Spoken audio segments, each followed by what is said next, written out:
আপনি যদি ভুল করেও ভগবান জগন্নাথের রথযাত্রার এই প্রসাদটি গ্রহণ করে ফেলেন, তাহলে আপনার মহা পাপ লাগতে পারে, এমনকি সেই পাপে মৃত্যুও ঘটতে পারে।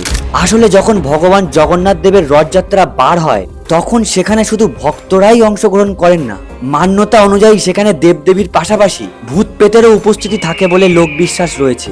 বলা হয় ভূত পিশাচরা ওই তিনটি রথের নিচে অবস্থান করে। তাই জগন্নাথ দেব যখন রথযাত্রা শেষ করে পুরীতে ফিরে আসেন, তখন সেখানে একটি অধরা নামে একটি আচার অনুষ্ঠিত হয় এবং এই অনুষ্ঠানটিতে 9টি বড় বড় মাটির ঘড়ার মধ্যে দুধ, দই এবং বিভিন্ন মিষ্টান্ন দিয়ে একটি পানীয় ভরা হয়।